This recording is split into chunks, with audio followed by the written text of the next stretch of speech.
Anyway, I'm digressing.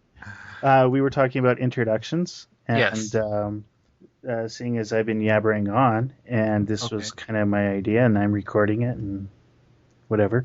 Uh, You I go first? I'll go first, unless you want to go first. No, that's all right. You go first. Okay, I'll go first. My name's William. Maybe I'll tell you my last name at some other point. Not that it's hard to find out. It's actually William Connor. So it's there, I did it. Uh, I don't know. I ego trip. I mean, you put my name Come into out Google, into and the light, Will. Come out into the light. WilliamConnor.ca is my website. I don't know why I'm afraid of it all of a sudden, but anyway, that's me. I'm 33, live in Calgary, Canada, home of the Flames, the Calgary Stampede, all that wonderful stuff. And It is wonderful. Never mind, never mind, never mind. We can debate about the stampede later. yeah. Well, I got you on record saying that. So, and Bob and I guess it's Robert now. Sorry, Rob, yeah. Rob and I have been friends for well over way too long. Yeah. 15 years? No. Something like that. No, it's been pretty close. We Yeah. met once online and I didn't realize it was you, and then I was hanging out with the lot in Brentwood, and I think that's the first time we met in person. The house that they should have sterilized when we all moved out. They probably. Yes. Oh, the house they should have sterilized. Nothing, no, I almost wonder if it would have been better to have a grow up in there versus what there was like nine of us at one point. And Was that true? Because I never lived in a house when there were that many people. Although I think I lived in a house when there were 6 or 7 at the most when I okay, was there. maybe it was seven. I'm trying to think. When I was there, there was 6 or 7 of us too. Hmm. Wow, jeez. Well, Anyway, fair enough. But there were a few of us who were core, including um, who has yet to show up. And then there were a whole bunch of people that just came and went, and that always caused interesting times. and very widely divergent people living together, all 18, 19, 17. Unless they were married, which was interesting. Right, right. Were you there when we had a couple married couples or almost married couples living? No, I think that was more your time as I left and you came, right? So, Yeah, that's true. Although you graced us with your presence on a regular basis. well, there you go. So So yeah, the three of us, Bob and I have lived together on and off. Jason's been my roommate a couple times throughout the years, and geez, I wish he was here, but whatever. he'll wander in and we will welcome him. The last 5 minutes, Yes. you'll be like, okay, I'm ready to go. Sorry, buddies. Yeah, so this is gonna be like the most boring thing for anyone to listen to, but that's whatever. Yes. No dead air. Let's develop our personalities and whatnot as we go, or express them, I Yep, should say. yes, I was going to say, wow, we've had many years to develop our personalities. The question is whether they come across. Right, right. Indeed. Indeed. So should I introduce myself now? Yeah, sure.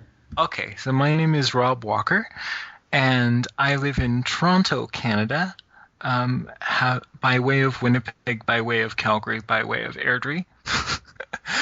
And I am currently a long-distance PhD student in theology at University of Birmingham in the UK. That's pretty much my life at the moment. You want to be a preacher when you grow up. I do want to be a preacher when I grow up, and a good scholar, and a good writer. And I had a good friend of mine. She scowled at me. This was a middle-aged colleague of mine, and she goes, "Oh, you said good scholar, not successful scholar, and you said good writer, not successful writer. Good luck." And I was like, "Oh, thanks. But apparently there's a distinction, so. Well, 50 Shades of Grey. That's all I'm saying. Oh, oh. I also have a BA in English, that took me many years, but the last year was from Canadian Mennonite University in Winnipeg. And so I fully own that this makes me a terrible English major, but I actually tried to read the 50 Shades of Grey. So I got the first one, and I was like, okay, I want to see what all the fuss is about. There's nothing to fuss about at all. It's abysmal. I read 5 pages and went, I could write better than that. So you got through the first shade. Yeah. Yeah, that's it.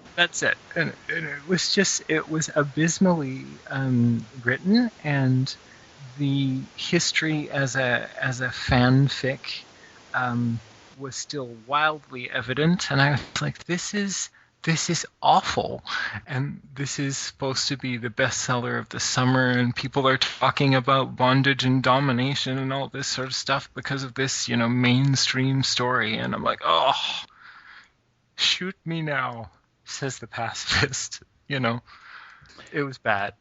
Well, I can't cop to having read it. It just didn't quite seem like my type of thing. Mm-hmm.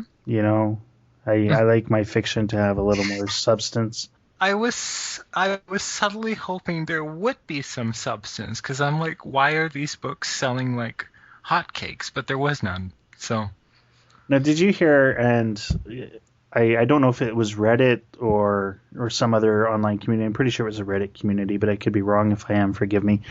There is a group of people who each independently wrote a few pages of a chapter or a chapter along the lines of 50 Shades of Grey. It was rather random and unstructured, and they posted it on Amazon, and it's been doing incredibly well, even though it's not at all cohesive. Oh. It was kind of more like a media on demand type of thing, and right. Were they trying to? Was it supposed to be a satirical sort of thing about 50 Shades, and now it's selling really well, or? I think the basic premise was, a million monkeys and a million typewriters, and whoever thought of the idea had access to this internet community and put that into motion and came up with something relatively popular. I understand that they're, and if my microphone wasn't directly in front of my keyboard, I'd actually look it up, but it'd make a lot of noise if I did. I understand that their initial idea was that it wasn't really going to make any money. It was just for a lark. And it's become successful enough that they've had to start figuring out how they're going to compensate the authors.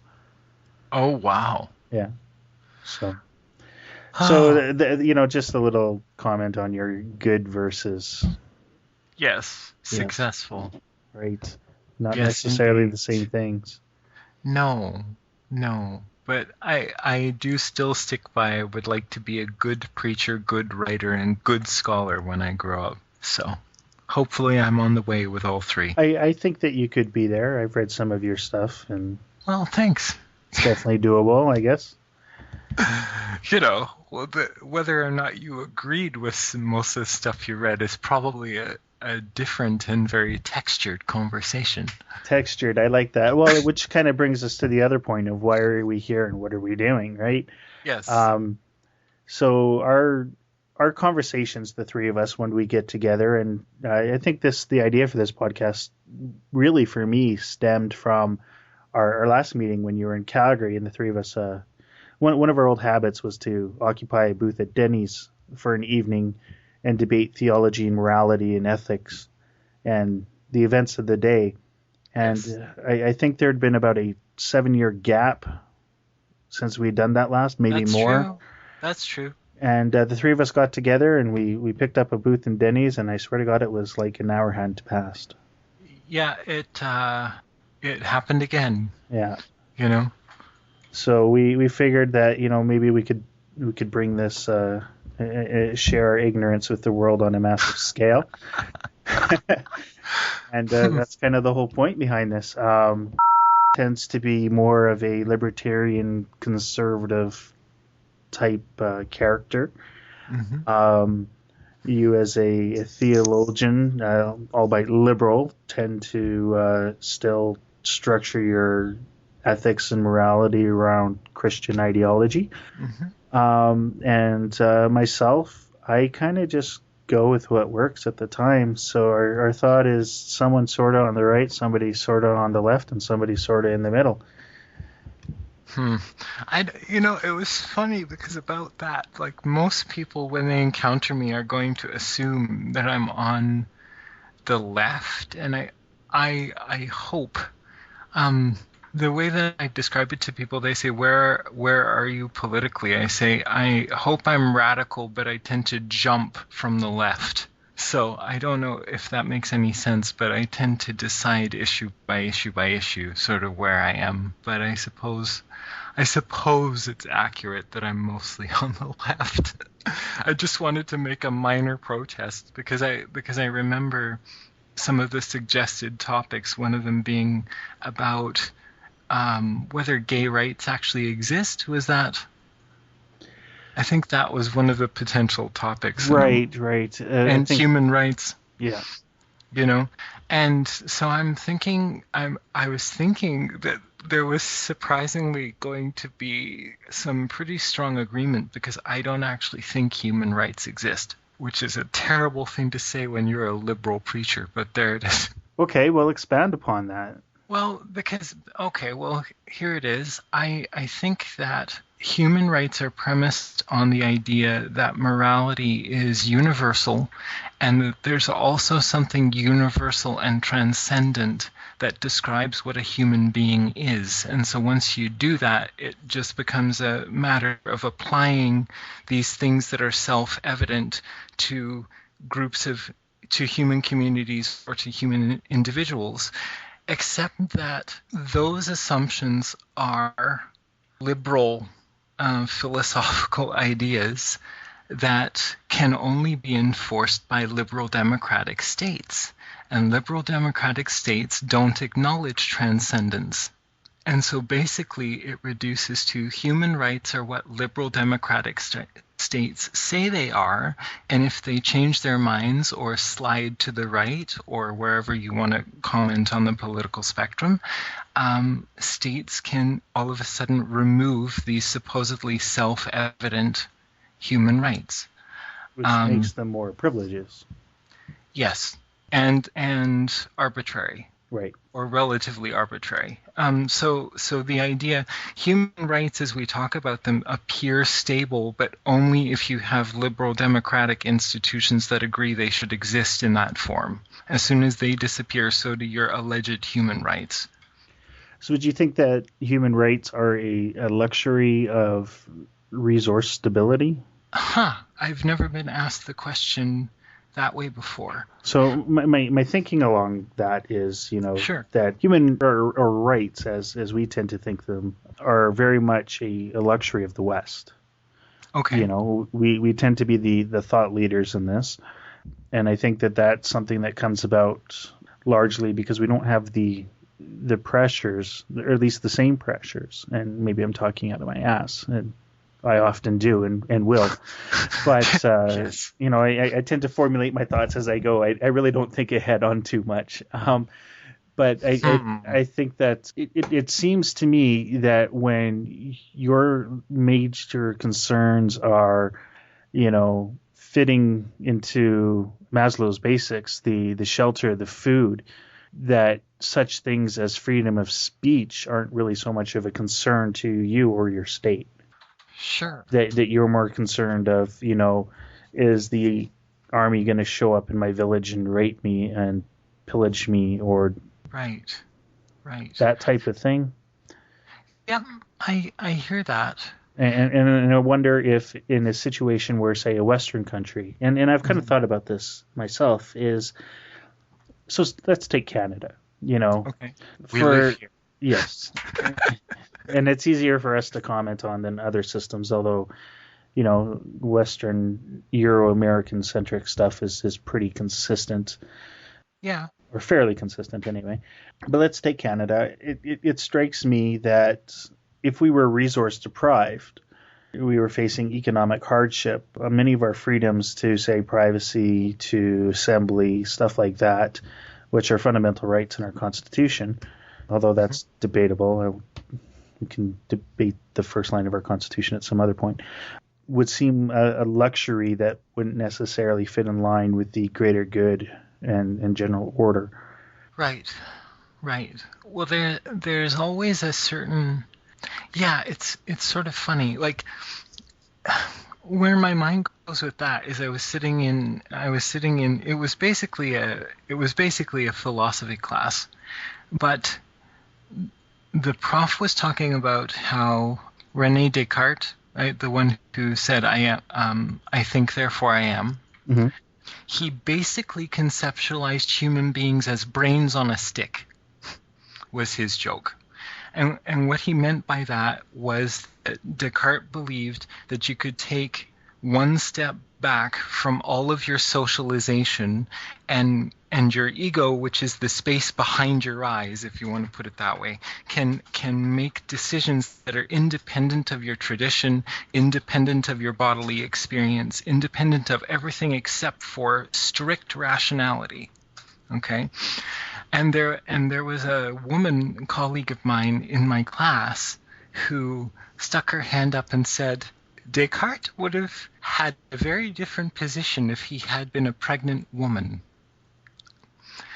So I guess what I'm trying to say with that is that where you actually are in the world, like you said, are we better resourced and therefore we can generate these ideas of human rights? I think circumstances and history have quite a bit to do with how you rationalize things that we now call human rights.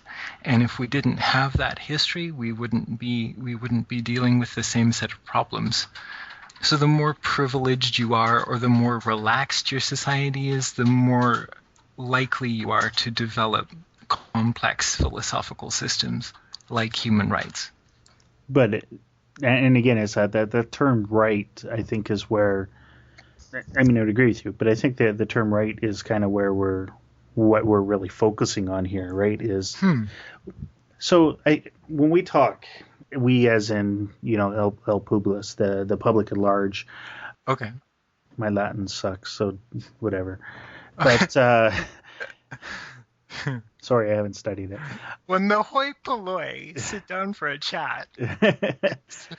I think, let me speak for Joe on the street because I'm hardly qualified to do so. And sorry, I'll stop. Let me get to the point here. That'll be the first of many puns, folks. Puns. Okay, so I would submit that most people, when you say that X is a right, that it's inassailable, irrevocable, right? That is what we mean, I think, yes. But in practicality, or in practice rather, that doesn't really hold water. I think of things like habeas corpus, something that's fundamental to our judicial system, right, which the Americans saw fit to do away with for a period of time in certain circumstances. And still do in certain others, is my understanding. Right. Yes. Or even, one thing that just baffles my mind is this idea that has cropped up within our Western system of when you are on a border, you are in this no man's land where the rights of your country or the receiving country don't apply. Right? So as we are walking into the United States, we're subject to unreasonable search and seizure, detainment without rights to a lawyer, all these other things. You have no protections of the United States Constitution at a United States border crossing, which for some odd reason can actually extend several miles past the border checkpoint. It's not as fluid here in Canada, but Customs still has the right to search you, and for you can reason that there may be good reason for them to do that to protect people, tariffs, agriculture, all these other things. I mean, there are definitely good reasons for customs, but when I think of a common situation that seems to be happening a lot in the United States is seizure of laptops when people refuse to disclose passwords to customs officials. To me, that doesn't make a lot of sense. I have the right not to incriminate myself, especially in the United States, more so than here. And I have the right to remain silent, and I have the right to be protected against unreasonable search and seizure. Yet when I walk through a border checkpoint, say to board a plane or whatnot, it is within the legal rights and ability of a TSA agent to ask me for all that information, if not to deny me entry, place me under arrest, or seize my property. Or all the above. I mean, I wouldn't expect American rights to apply on the Canadian side of the border. Obviously, I understand the issues of sovereignty. But it seems to me that when you're dealing with a U.S. official or a Canadian official or a U.K. official, that their constitutional rights, protections, and privileges should apply to you the second that you're on their soil. It would seem logical. So yeah, it's that whole assailable thing. So if we can't even guarantee our citizens or our visitors that we won't ask them to rat on themselves, or that we won't search them or take their stuff for no reason, then how can anyone honestly expect the right to, personal sovereignty, if that's out of the way? How can anyone honestly expect that a state is going to stand by the idea that a person has a right to live? Yes, indeed. Do you know, it's interesting because even though lots of different Western nations, and in Canada, unfortunately, it's only in our criminal code, but there are definitions of personhood, in Western jurisprudence or, lawmaking or in philosophy, and we can find these definitions, except that it usually means that persons are citizens, and not all bodies within your borders are citizens. And so yeah, our citizens don't even have all the rights that we think are unassailable. Never mind bodies that are not citizens within our borders. So you're alluding to the personhood of corporations. I didn't realize I was, but please continue. This fascinates me. That's what I assumed that you were going for it, and maybe you have somewhere else that something else that you were thinking, or somewhere else that you were headed. Well, fair enough. Go ahead. This is a uniquely American creation and export to the rest of the world, where I think it was RCA who first enjoyed the privilege. Oh, sorry about that. RCA first enjoyed the. I'd have to double check that. It doesn't matter. The United States Supreme Court has decided that corporations are persons under the law with few exceptions, so they don't have the right to vote. Right. But they do have the right to free speech.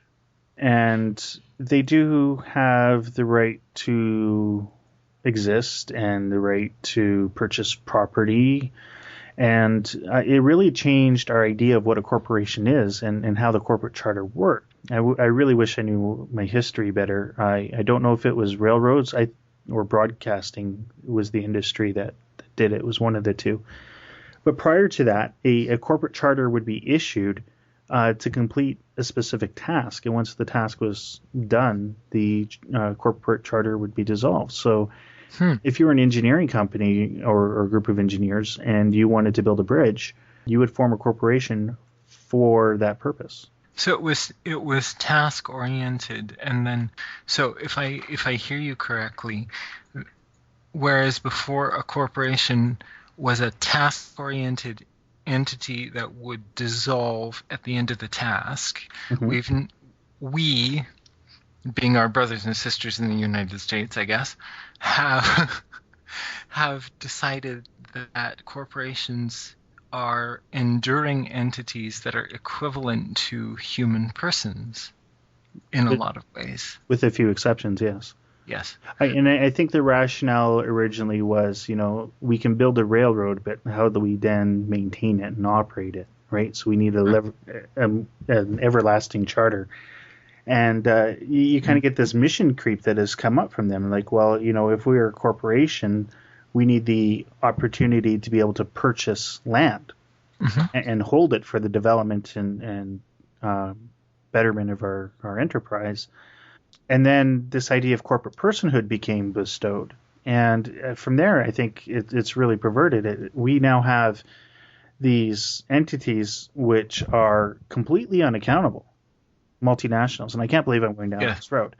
But I mean, there's this linear path from this initial Supreme Court decision bestowing corporate personhood to these corporations which are larger than the governments of the countries in which they serve and are accountable to really nobody.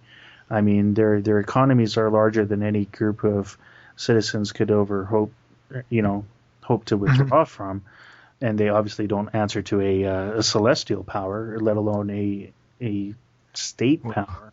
Well, fair enough. Once you reach that level of complexity, my tradition, the Christian tradition, often calls that empire, or sometimes the principalities and powers, because it's not, as you said, it's almost impossible, if not impossible, to withdraw from the reach, the creep of these corporations or multinationals, for example, and they're not accountable to any structure or power, I guess, that's set up underneath them, because those same structures that are supposed to keep them accountable are complicit in the empire's operations. So yeah, there's no accountability. Yeah. I'm not afraid, and I'm not a conspiracy theorist. I don't really have the energy to be a conspiracy theorist. But I think what concerns me is, from where I sit, people's bodies. I'm going to be wearing a collar or not, and people will come visit me with their problems, and they will be very real world sort of things, and then we call a corporation the same sort of entity, and it just seems fundamentally backwards, because we can't even guarantee allegedly basic human rights to actual bodies who live within Canadian borders, and then we're so interested in defending the human rights of corporations. Right. Well, who are very good at manipulating bodies, if you haven't noticed. And this brings it full circle, right? To what are the inalienable rights? And it seems the rights of the corporations tend to trump the.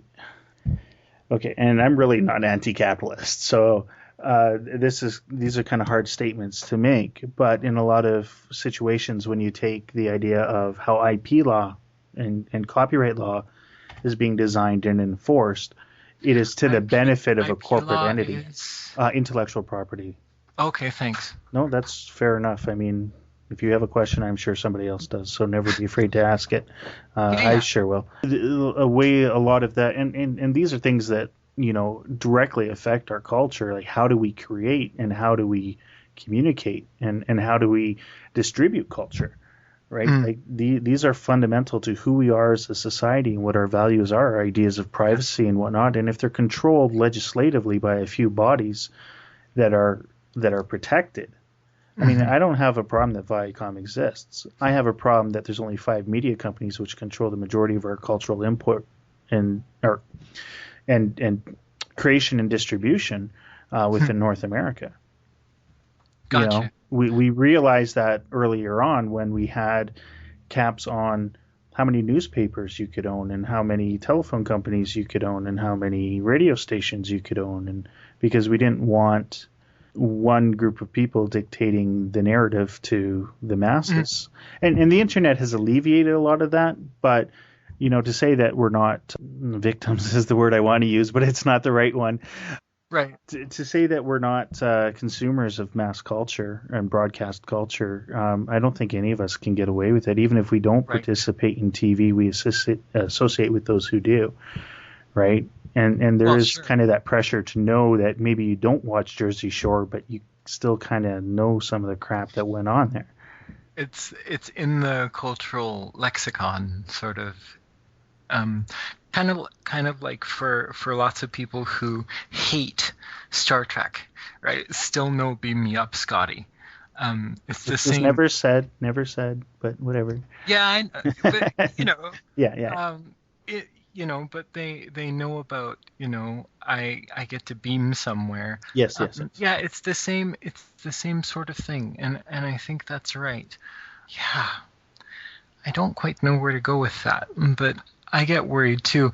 I was just thinking that if we wanted to have, because issues like this will come up dozens and dozens of times Hmm. for us three, I'm sure. A good friend of mine who I met recently, his name is Matty Bowman, and he's actually he's a media scholar and a human rights scholar, both at the undergrad. So he's got this lots of fascinating stuff about surveillance regimes and stuff like that on Facebook, and sort of how Facebook causes people to negotiate their identities in certain ways, like closetedness when you're on Facebook.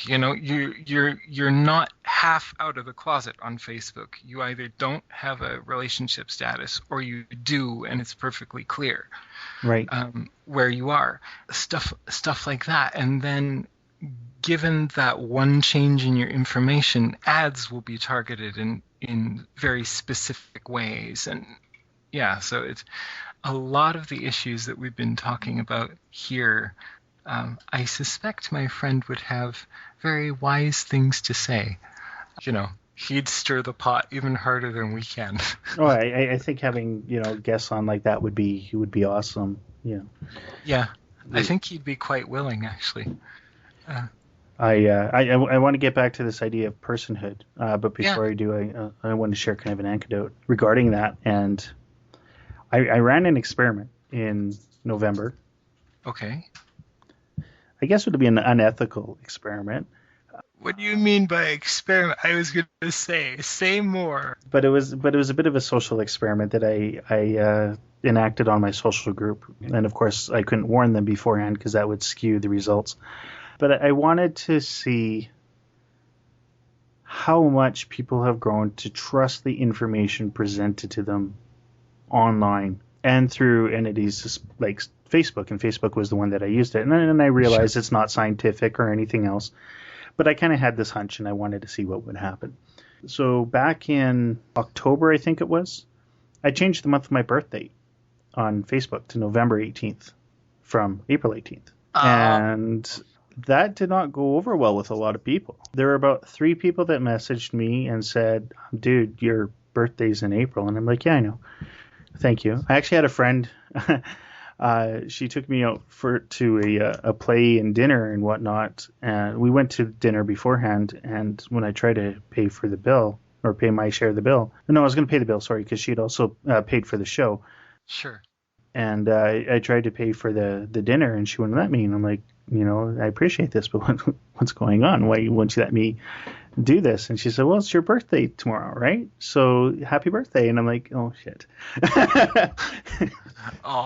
So I kind of had to tell her what was going on. She thought it was pretty funny. A lot of people didn't. I actually had quite a few friends who went off on me about it, saying that, they felt violated and that the trust had been breached and they don't have good memories or whatever. And they rely on the information that I put in Facebook, especially about non-trivial things like a birth date, to be factually accurate.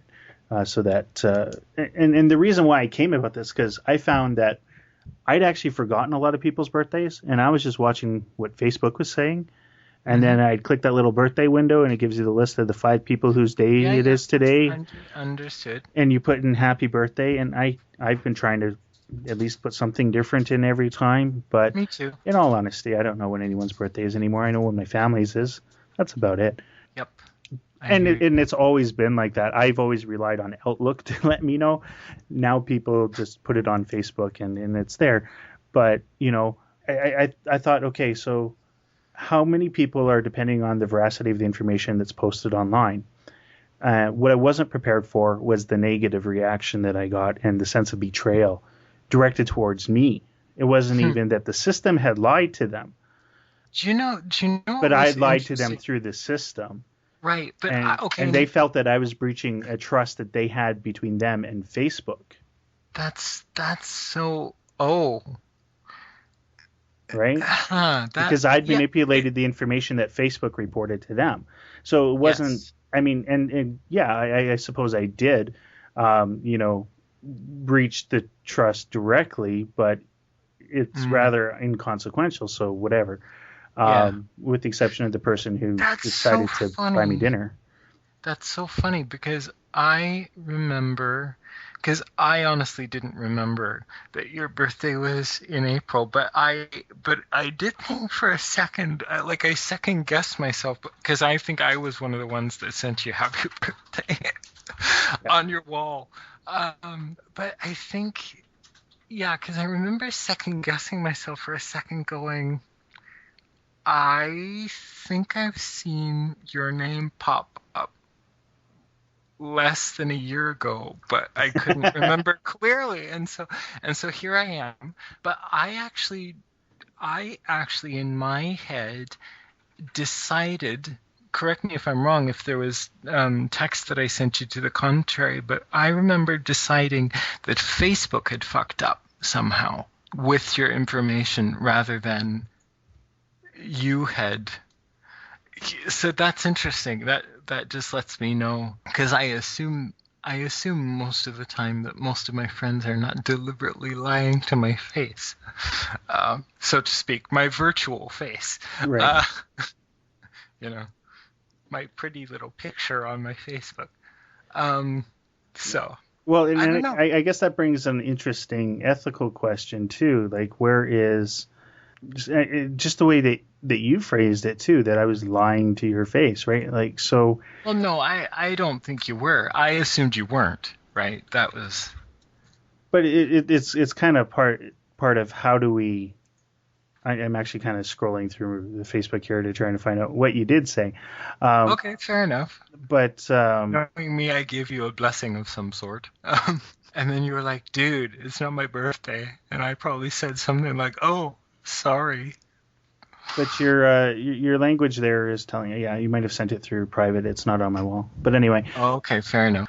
Lying to my face yeah, is telling that language. sounds Yeah. very, very harsh, right? And that was the reaction that I got, was this betrayal. Now, to step back further, and again, we'll get back to this personhood thing, but Yeah. this topic fascinates me. A number of years ago, I think I got married in 2006. Okay. And like 2007, 2008, we both had decided independently to change our marital status from married to it's complicated. Hmm. I changed mine to it's complicated, and Thomas changed his to just none of your business. I'm not disclosing that information type of thing, because he's got coworkers and students that also follow him, right? Hmm. I tend not to worry so much about that. But anyway, so what had happened is I had quite a few people call me, text me, email me, Facebook me saying, "What happened? Would you guys get divorced? You Hmm. know, we didn't realize things were wrong with the marriage. You just got married a year ago. Is everything okay? You know, we didn't see it coming." And I'm like, "Well, hold on here. All I did was click a dialogue. I mean, my reaction was, I'm actually surprised that you feel that way. I mean, anyone who knows and I knows that we're open books, sometimes way too open." and Hence this project. No, that's a different discussion. we've had to learn how to tone down our internal rhetoric around our friends and families. Let's just put it that way. But it surprised me that I guess I thought that if we were the type of people that were about to divorce, people would have seen that coming from a year away, Mm. or a mile away. And the fact that it caught people off guard was interesting. I mean, it says a lot about how people perceive a relationship, but it also kind of struck me as odd of, especially some of the people who were saying this, they were very, very close friends. And I'd be like, don't you think that I would have told you before I published that online? You Hmm. know, it and that's not an accusation against them and whatnot, and Sure, the strength of sure. our relationship. It's just like, how open to manipulation are we leaving ourselves to Facebook, and Facebook in particular, Hmm. but other such entities, whatever comes along, like used to be Friendster or MySpace, or before that it was other things. And maybe Facebook will endure, maybe it won't. But Hmm. how open to manipulation are we leaving ourselves if we're trusting what the computer is telling us over what our own intuition or our own experience is saying. Right. Right? And then the reaction of anger towards the person when their information doesn't match up to what the computer says. And whether or not it was deliberately manipulated by the person, or it was a database error, or some nefarious entity with malicious intent came and changed that information.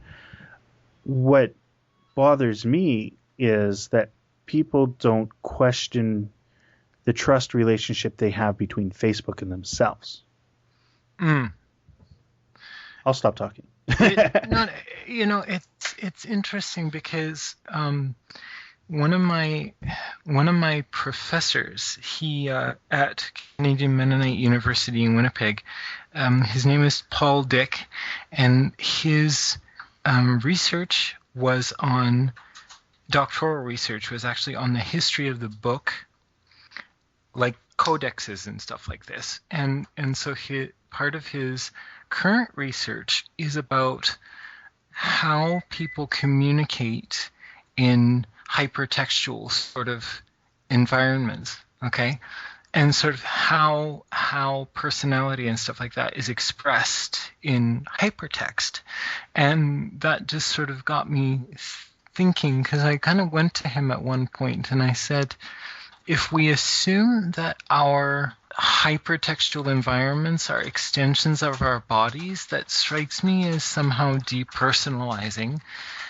And then the next place that my mind went to, based on what you just said, is this thing that I've encountered where your relationship really hasn't, your new romantic relationship hasn't started or hasn't finished until your romantic status has changed on Facebook.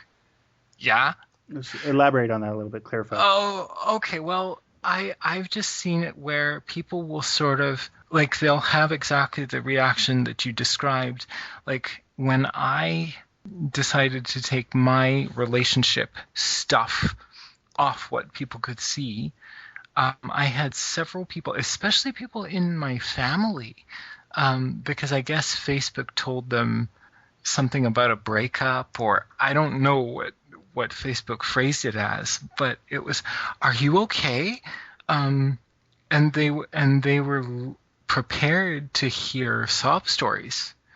If someone who I hadn't talked to in months was like, "Here's my cell number, call me anytime," and other friends of mine would go through similar situations where the joke was, it's not official until it's on Facebook, and then everyone will take, it's not official until it's on Facebook, and then everyone will take you seriously. So we'll know you're divorced, Will, you are divorced because Facebook told them so, and Facebook always tells the truth.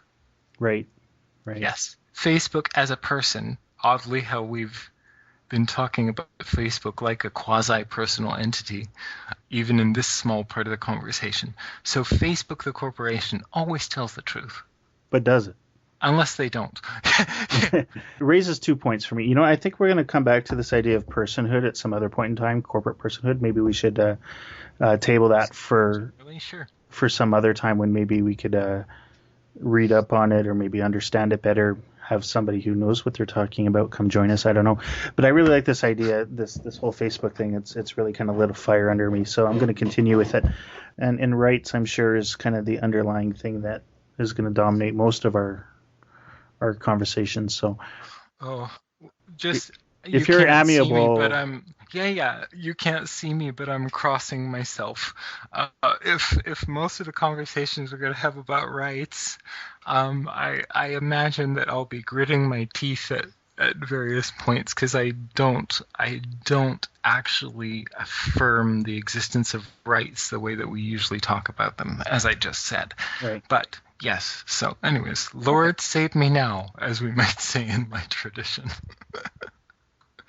I'm amiable. Don't worry about it. Whatever you want to come up with, go ahead. I'll be here for the fun. Well, I think we could really, really delve deep into that, and I don't want to go too much closer to 8 o'clock. Like, Fair. Up to 8 o'clock is kind of where I'm thinking, because people are going to listen to 2 hours anyway. Even if they're listening this far, God bless you. But Facebook. Facebook. Facebook is a person. Facebook's our friend. Why would Facebook lie to us? Right? So the two things that come, and I never even thought about that personification or anthropomorphization of Facebook until you brought it up. But two things that did come to mind were, what is the perceived trustability, if that's even a word? Trustworthiness, thank you, of an individual who doesn't disclose appropriately on Facebook within a social network. And what I mean by that is, if you are removing stuff, or if you don't even disclose things to begin with, such as religious views, political views, age, marital status, you don't post much, how does that affect your trust with those in your social group? I find that I tend to be pretty tight with the people that I associate with, but I also vomit onto Facebook on a regular basis. There are those who don't, and I wonder if that, instead of not bringing people closer, actually causes a sense of distrust. I mean, I don't know. I'll let you comment on that. That's really interesting, because this is just me speaking from my intuition. But whenever I see, because even some of my friends, even if they're, I see it more so in people who are between our age, sort of early 30s, and our parents' generation who are on Facebook. Their information tends to be more focused, or they won't reveal a lot, or they'll drop the year of their birth from their birthday, minor stuff like this. But there's also, whenever I assume, it's interesting, because I assume when I read a profile that's mostly empty, in terms of I don't have access to that information, I tend to assume that the person's primary social network is offline. And if I read a very full profile, their primary social network is online. Okay. Or they're more comfortable being amphibious, in terms of it's a seamless sort of thing between in person and online, whereas people that sort of are more cagey with their information tend to make sharper distinctions. That's sort of what... Cagey, telling word, cagey. Yeah. Okay. Okay. Well, I don't mean to factor into whatever question you're... I don't necessarily your words think betray kind of bad. I don't necessarily think that caginess is a bad thing, because I think that people that sort of keep their information tight, I don't assume they themselves are not trustworthy. I assume that they do not trust the systems that are carrying the information, and there's a difference. Okay. To me, because for crying out loud, like, cyberbullying and stuff like this has become a major issue in the last couple years, and so I can understand why people sort of want to limit the kinds of information they put online. I actually don't tend to assume that someone is untrustworthy. I tend to say something. My inner dialogue usually sounds like, that's an interesting story. That might be none of my business, but it's their story to tell. And I sort of leave it there. That's... Along those lines. Sure. Or not. Or not. I have a tangentially related thought. Let me process that. I think that's a good idea. That people choose to disclose. Now, I'm going to write down what I was thinking, because I want to come back to it.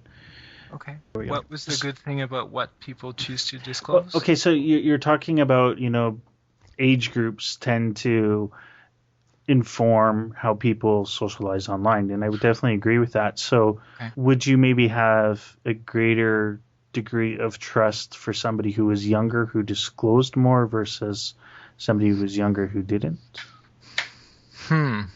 I would assume, for some reason, like... Okay, so if anyone from the Mennonite communities that I hung out with in Winnipeg are eventually going to eavesdrop on this, I apologize. But when I encounter younger men who I know are Mennonite on Facebook who do not disclose their sexual orientation, I tend to find that telling, because my sense of Mennonite communities is that it can be socially difficult for Mennonite queers to be out.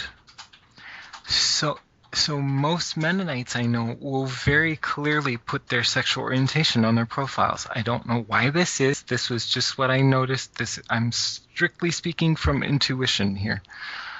But so if I'm encountering that sort of person, there's a yellow flag that goes up about, I wonder if there's a story about why they're not disclosing that information. I don't trust them less, but I hope they're okay in some sense, or I wonder why they didn't feel safe enough to disclose that information, because it seems pretty innocuous. So you do factor into your perception of the person, maybe rightly or positively or negatively, but it does influence your perception of a person as to what they choose to disclose and not disclose. Yes, but my perception can be altered in ways that don't have to do with their trustworthiness as a person. Fair enough. Yeah. But yeah, I agree that the amount of information that I would be used to seeing if someone in my peer group, broadly speaking, online, doesn't disclose the sorts of information that most other people in my peer group do, I'm going to go, oh, I am very curious. At least I am very curious. What's the story there? So, no dead air. No dead air. Yeah, sorry. I'm thinking. I mean, you can see me. Nobody else can, right? Yeah. So. No, I'm good with that though, because so I'm sitting there. Will's got this funky blue thing on the mouth of his microphone, sitting there with this very focused, pensive expression. And I'm like, okay, so I should describe this. No dead air. Anyway. It's a good wake-up call. Say something. Yes, politely, of course. Yeah, I don't know. I feel compelled to comment on that, but I mean, I really don't have anything to say. Is what it is, as much as that goes. But sure.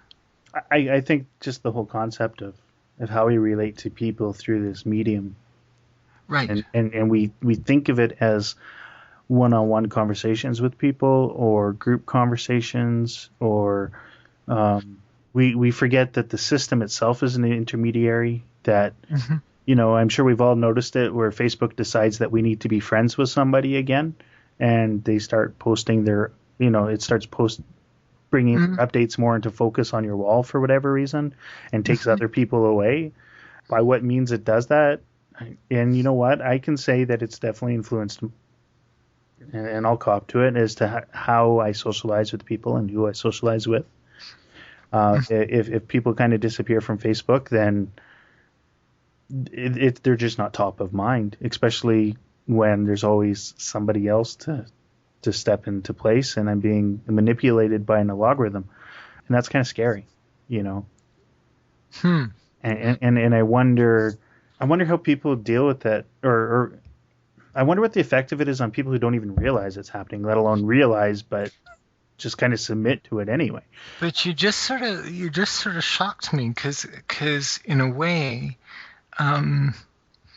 it was the word intermediary that actually shocked me, because most of what I am doing from my doctoral work and a lot of thinking that I've done for years has to do with language, right, as an intermediary, and we structure, especially if we're typically, if we use, for example, English as a first language, English is a worldview right? Yeah. We don't get things without using English, and this is fine, but it's sort of the ocean that you swim in and you don't notice.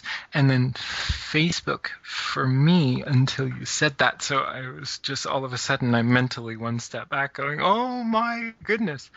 But Facebook seems to be, for a lot of folks, including me in odd ways, this ocean that we swim in. So that I remember when you and I and Ducky, who still hasn't shown up yet,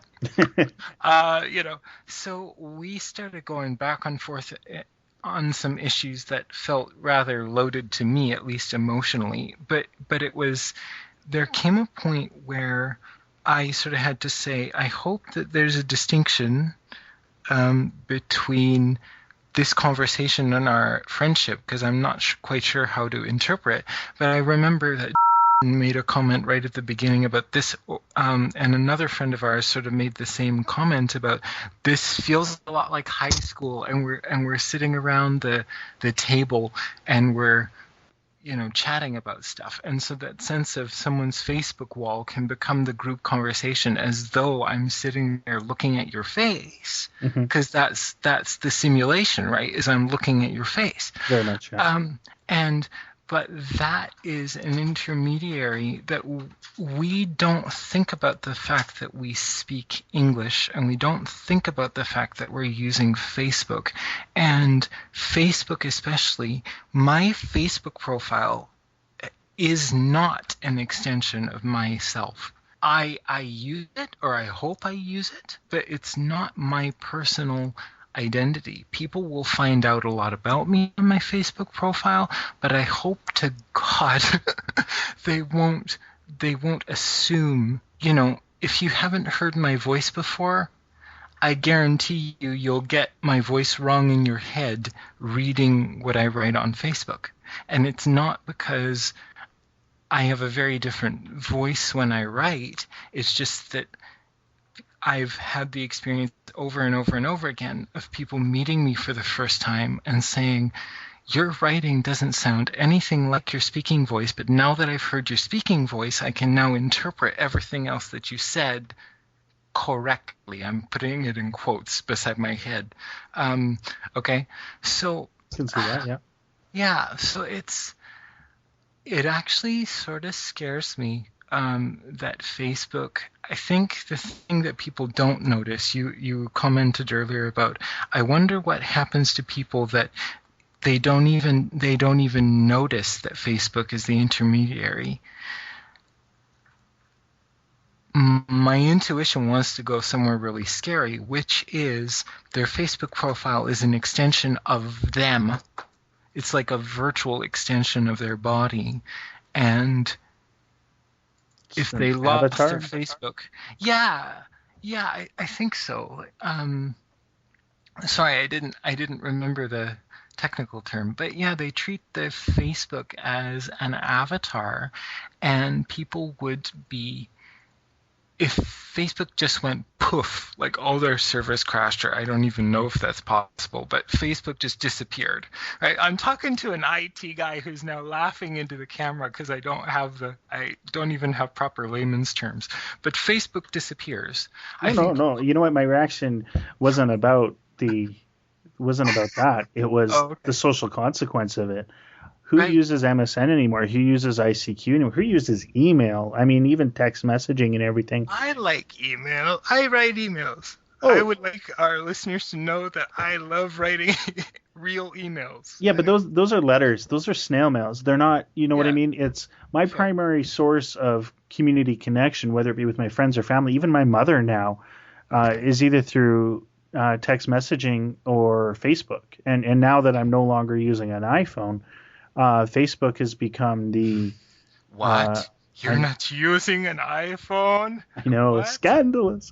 Scandal. Says the one whose phone is so old school, it's not even smart enough to send pictures, okay? That's, so... but, my entire social group was pretty much using iPhones, so we became, iMessage was the thing, right? Sure. And now that I don't have that capability, we've all kind of had to move that activity over through Facebook's messaging and Sure. chat thing. So if they go, oh my God, like, and I have no means of getting a hold of him except through Facebook, and I've known this guy longer than I've known you.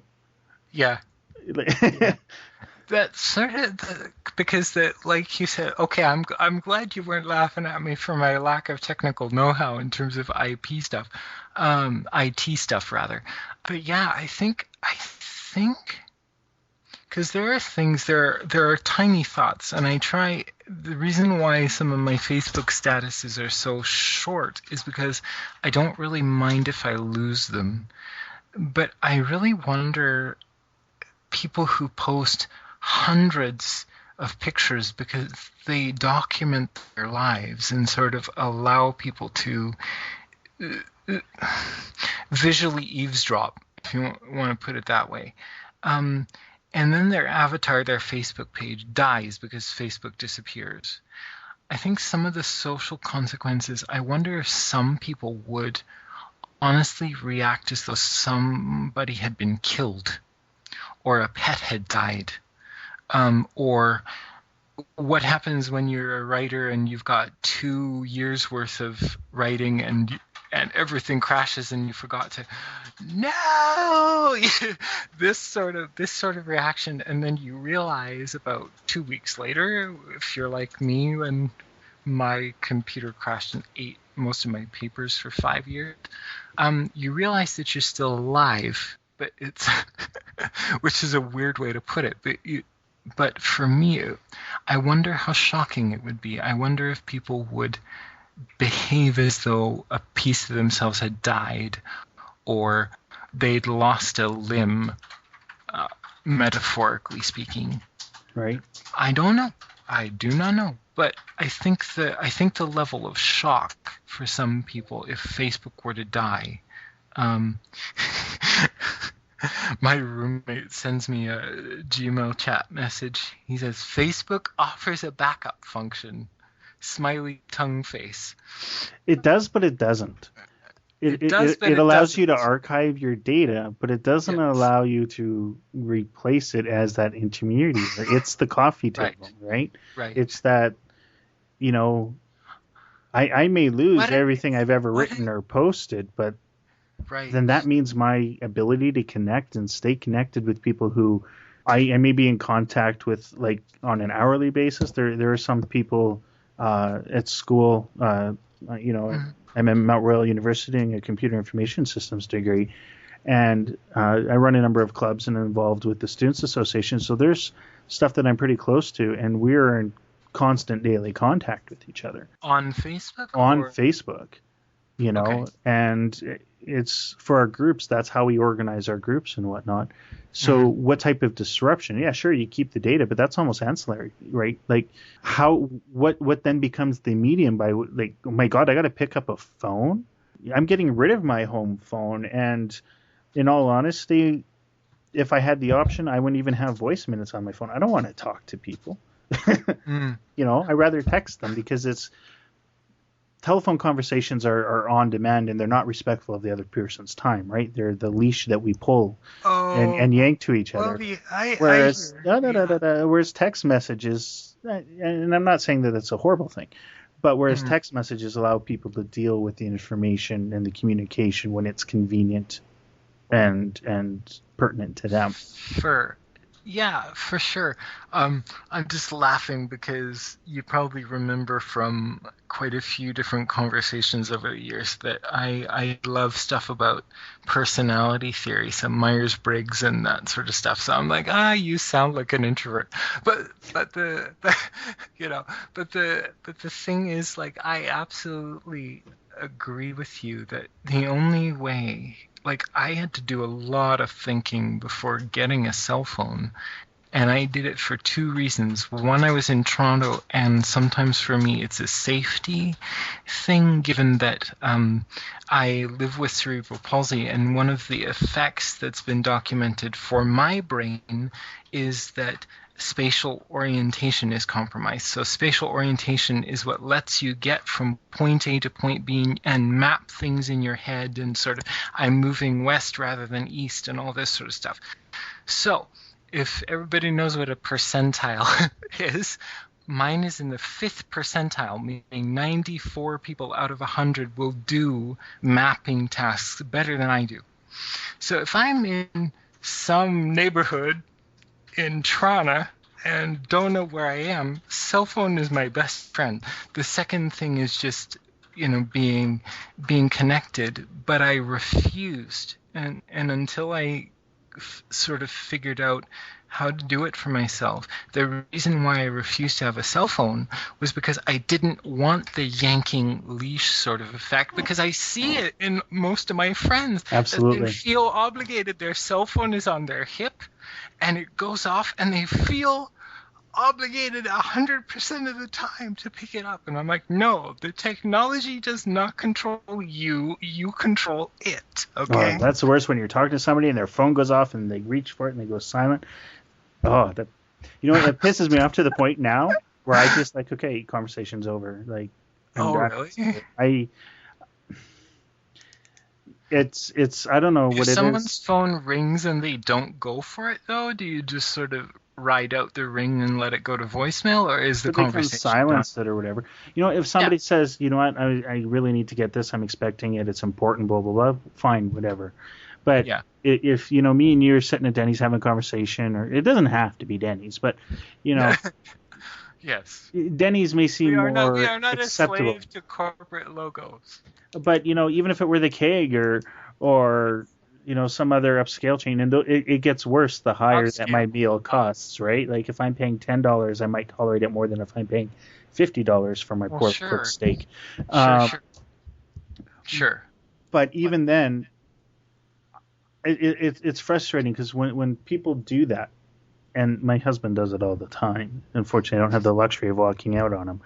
But when people do that, the message that I get from that action is I am as engaged in your conversation and this experience up until the point that the demands of a random person. You know what I mean?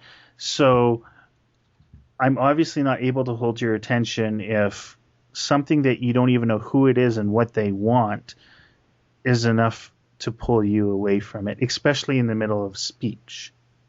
Yes. Right? And see, that to me is the danger that I tried to flag for my professor about if we take cell phones, or we take texting, or we take hypertext as uncomplicated extensions of ourselves, we risk preferring the impersonal, or the instantaneous sort of leash jerk. And I agree with you that I think actual live sit down over food, we can have another conversation sometime about how important I think food is to the human community, okay, and day-to-day conversation. But sitting down face to face and my old friend, I haven't seen you in years, let's go, is more important to me. And I think a great many people, if we were really honest with ourselves, it's more important to us to have that conversation. And yet here's the technology that we haven't managed to integrate properly. And it's very, my friend Maddie, the human rights scholar, would say, it's very ungrounded, he would say. And I think I agree with him. I hope you hear me strongly agreeing with you, is my point in that little sermon. Okay. And I'm a slave to my phone. I mean, I got ticked off enough at Rogers that I marched straight over to Bell. But, okay, that made no sense. But anyway, my point was I couldn't give it up if I wanted to. And trust me, I do want to. Right. But I use it to the point where my cell phone bills were getting too high that I had to find another provider that would give you who could accommodate my demands, even though I don't want to be in this thing, right? Sure. So as a prolific user, I still make sure that my phone is on vibrate or silent. I don't like the ringer going off because I don't want people to feel that that random interruption is something that I feel obligated. Like I don't Mm, want anyone to say, "Are you going to that's get right. that?" I'm like, "No, Right. I'm here with you. I'm present with you. The Yes. intentionality of this action is with you. Yes. Just because somebody knows how to push send does not, Yes. and really the only person who could actually have anything to say that's worth interrupting something is, a life and death thing. And that's kind of my thing. If it's an emergency, then they should be calling 911. Otherwise, there's voicemail and they can leave a message, which people don't for whatever reason. But, or they can send a I text don't message. understand that, but never mind. People don't leave messages when you clearly ask on this machine, and I realize it's a virtual voice, but would you please leave a message? My brother does that. He'll call and he won't leave a message. I've been trying to get a hold of you. I'm like, well, then leave a message and I'll return it. But anyway, it's kind of the only time that I'll accept being interrupted in the state of an emergency is, if it is my husband trying to get me and he through the phone is able to override the silence switch and do that remotely so that it is brought to my immediate attention. Then I know it's serious. But Sure. that's something that we rarely use, and it's generally to wake me up because I've slept in and I'm missing class, which I never ever ever do. Yeah, I was going to say normal human error when you're a student. Um, But some, yeah, Somehow this conversation again, and maybe this is me making a leap that isn't quite obvious, but again, I think in the back of my head lately, and for future reference, if we ever edit this and people are listening to episode 0, like some really awful things, at least culturally in North America, have happened in the last few weeks. I'm thinking, the shooting in Newtown, Connecticut, and right now, at this point in Canadian history, there's a native, an Aboriginal chief who's on hunger strike, wanting a meeting with high-level government officials.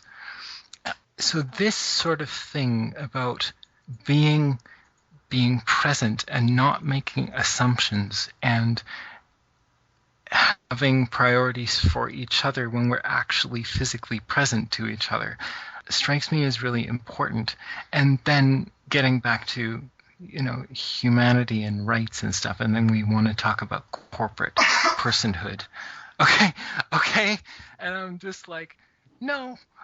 So I really, there's something in my heart that just grabs a lot of what you say about, I'm present here with you, and barring a life or death emergency, or I've slept through my alarm clock and need to get back into student mode. Those very human conversations are lost because we're thinking at levels of abstraction or at one level or two levels of removal. Don't actually help necessary conversations, or we want to talk about human rights or people having appropriate resources, and you can't provide those things if you're not physically present to do it. Anyway, that might seem like a loaded sort of thing, but so for me, intuitively, this conversation has now come full circle. Because I think what you said about presence is key to a whole lot of things that our society gets wrong about rights and privileges and how to manage things and people. So that was me being quasi-profound. I did not succeed. you might want to elaborate a little more for the benefit of those who aren't on track. Ask me. Okay, so tying, and maybe it's my own ignorance, but Fair enough. we'll go with the assumption whenever we do this that if one of us has a question, 1,000 of us have a question, even though nobody's listening. But whatever. At this moment, we're not broadcasting. Let's put it that way. Yes, indeed. We're recording Episode 0. Yes. So you're talking about intentionality of presence and rights and how we're getting that wrong. Yeah, I, I think Flesh that out a little more. I think we're getting it wrong. Well, because like we're talking about corporate personhood. Right. Um, I'm not a complete cynic because I do understand that society needs structures. Yes. But when corporations go wrong, how do you resist them? Who do you talk to? Um, how do you hold them to account? How do you say to a corporation, "Hey, asshole, you just stabbed me in the eye. You're causing harm. Your trains have just crashed into each other and now there's 1700 liters of unfiltered diesel oil spilling onto my reserve." Right. Okay? But there are no faces. And the faces who show up are following orders or don't have enough authority or okay? And the conversations that need to happen are not happening because we're interested in giving more time to figuring out how corporations can bilk us of our money and privacy and whatever else, rather than actually dealing with human problems. And you're sitting there laughing. No, that's okay. It's all good. But anyways, so here I am being a bleeding liberal, I'm pretty sure. But there, I can't say that I necessarily agree with you on that last statement. sorry. So what do you disagree with me on? That we're sitting on our laurels waiting for the clock to run out on how much they can rape us. Well, I'm glad we're not sometimes, but it certainly seems like we're far more interested.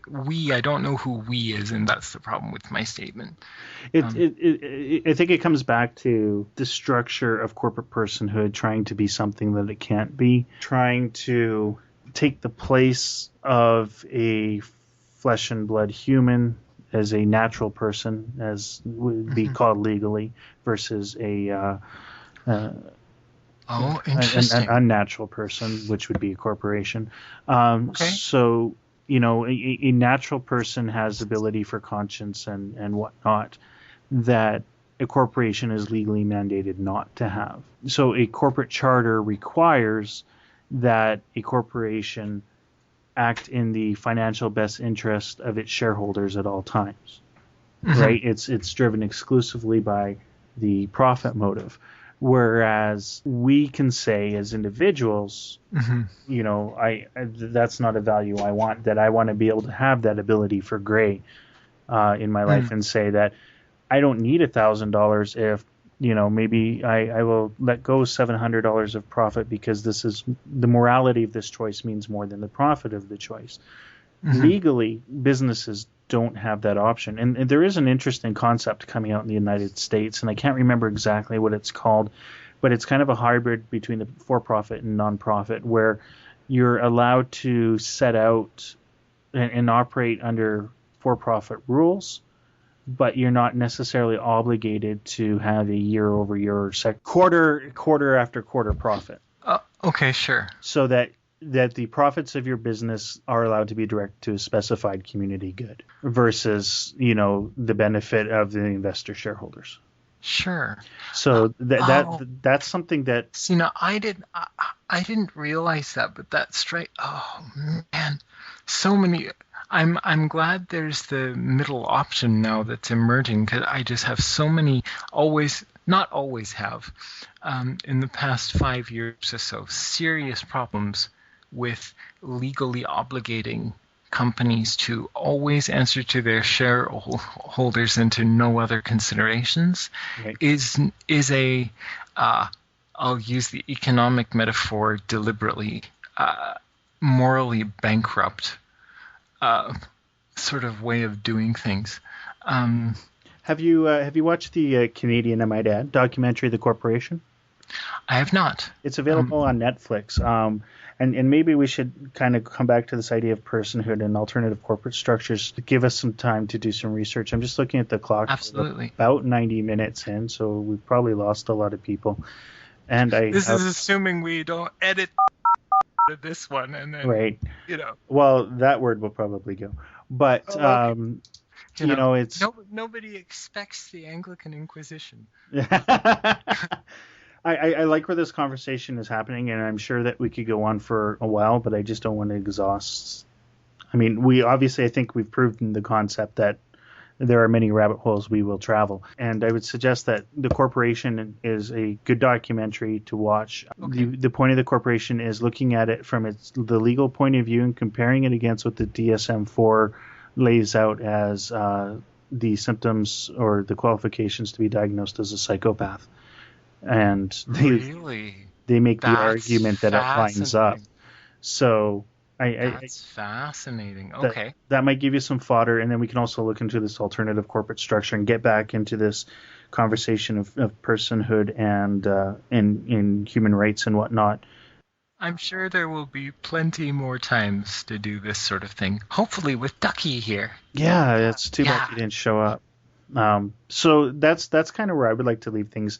Maybe if next week we can jump on board with this the corporations and personhood and whatnot, and I will try to get this posted online so we could probably get 3 people to download it and maybe get some feedback. There'll be more than 3, because, like, for example, my friend Maddie, who's been referred to 3 or 4 times on my part, will probably be like, "Ooh, you mentioned my name. I want to hear it." A little ego surfing there, eh? Yeah, you know. Yeah, okay. Hey, Maddie, what's up? So, well then, let's wrap that up, and we'll set that as the plan. I think this was a good episode 0. Yes, indeed. I think I figured out what's kind of going on with your mic. It's a setting in Skype, but we'll deal with that later. Okay. And because I good to have an IT guy on your side, folks. And yeah, so I'm excited. I think that we have at least a good 2 or 3 episodes ahead. Yeah. Just of the fodder that we've dug up today, and sure to throw a wrench into things. So has he got anything but wrenches? Anyway. Yeah, hand grenades and stuff. No, you know what? I love the guy. He's between the two of you. You keep me on my toes, and you keep me intellectually and emotionally honest, and that's what I really appreciate about you. So, what did I tell you? Last 5 minutes. Oh, do you see that? He's right here. He just showed up. Is he going to jump in the chat? Here I'm yelling, and people are like, "I thought you were going offline." But yeah, maybe he'll jump in here. Let's see. I just saw him log into Skype. Just logged into Facebook. We'll let him say hello, and then we'll do our. And this is the inaugural episode of Hardly Qualified signing off. Whatever. 2 hours late, my friend. 2 hours late, yes. Side effect of taking the sleeping pill 10 hours ago. 12 hours ago. Well, Jason, do you want to introduce yourself? We're just finishing up episode 0. Episode 0, yay. What did I tell you? I said last 5 minutes he's going to show up, didn't I? You did a few. Why didn't you phone me, man? I don't have your phone number. Really? Which also came up as part of the conversation, but send it to me through Facebook, and then I'll put it in my here magic device, and then we'll have it done. So yeah, why don't we all say goodbye, and we'll end this episode. And you know what? If you guys want to start another one right afterwards, I'm for that. But I think that we should cut off here just for the sake of what people are going to be willing to sit through. Yeah. So I'm William. I'm Rob. And I don't want to use my name. I'm AngryDuck. You want to be AngryDuck? Well, we've been referring to you as throughout this whole thing, so. Well, good thing this is a practice run, right? I guess we can bleep some of it out. All right, we'll see. See, hardly qualified. I can't even fucking show up on time.